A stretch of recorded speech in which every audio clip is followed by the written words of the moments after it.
J6 TV వార్తలకు స్వాగతం.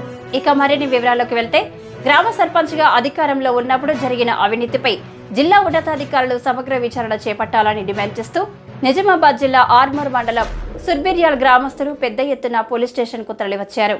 గ్రామస్తులు పెద్ద ఎత్తున తరలిరావడంతో ఆర్మూర్ పోలీస్ స్టేషన్ వద్ద కొద్దిసేపు ఉద్రిక్తత నెలకొంది. హెచ్ఎస్ఓ రవికుమార్ గ్రామస్తులను సముదాయించే ప్రయత్నం చేసిన సుర్బిర్యాల్ వాసులు న్యాయం కోసం పట్టుబట్టారు. ఈ సందర్భంగా గ్రామస్తులు మాట్లాడుతూ సుర్బిర్యాల్ గ్రామ మాజీ సర్పంచ్ సట్లపల్లి సవిత అధికారంలో ఉండగా సుమారు 4 కోట్ల అవినీతికి పాల్పడిందని గ్రామస్తులు ఆరోపించారు. చేయని అభివృద్ధి పనులకు చేసినట్టు తప్పుడు బిల్లులు సృష్టించి 4 కోట్ల అవినీతికి పాల్పడినట్లు వారు పేర్కొన్నారు. అంతేకాకుండా గ్రామానికి సంబంధించిన భూమిలో సొంతంగా మడిగేలు నిర్మించి అక్రమ నిర్మాణాలు చేపట్టారని అన్నారు. దీంతో అక్రమ నిర్మాణాలని గ్రామ సర్వ సమాజ్ జప్తు చేస్తుందని, ఇక మీదట సర్పంచ్ అవినీతి భాగవతం అంతా బయటపడే వరకు గ్రామమంతా ఏకమై ఒక్కతాటిపై పోరాడతామని వారన్నారు. జిల్లా ఉన్నతాధికారులు విచారణ చేపట్టి అవినీతిని నిగ్గు తేల్చాలని వారు డిమాండ్ చేశారు.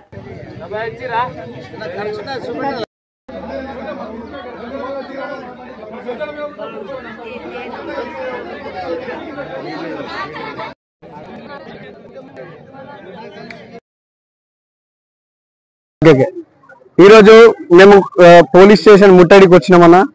ఈ రోజు ముట్టడి ఎందుకంటే మాకు గత 6 నెలల నుంచి మాకు ఎటువంటి నీతి నిజాయితీ గల ఆఫీసర్ దొరకలేడు. ఎందుకంటే గత 3 నుంచి 4 కోట్ల నిధులు అది నియోజకవర్గ నిధులా లేకపోతే గ్రామ పంచాయతీ నిధులా అనేది మాకు కూడా ఆయన అవినీతి చేసే వరకు మాకు తెలియలేదు.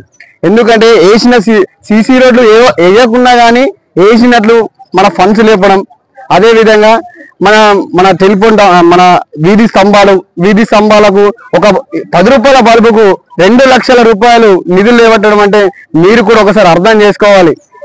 ఇప్పుడు మాది మెయిన్ ఇంపార్టెంట్ విషయం ఏంటంటే మాకు డిఎల్పి కానీ డిస్ట్రిక్ట్ కలెక్టర్ కానీ వచ్చి మాకు ఒక నివేదిక ఇచ్చి మాకు ఈ సమస్య పరిష్కరించాలని ఈ నిధులు ఏవైతే 4 కోట్ల నిధులు ఉన్నాయో ఆ నిధులన్నీ అసలు ఏం చేసిర్రు, అసలు ఎటువైన నిధులని అంటే ఆ ఒక్క ఫ్యామిలీ విన్నావా?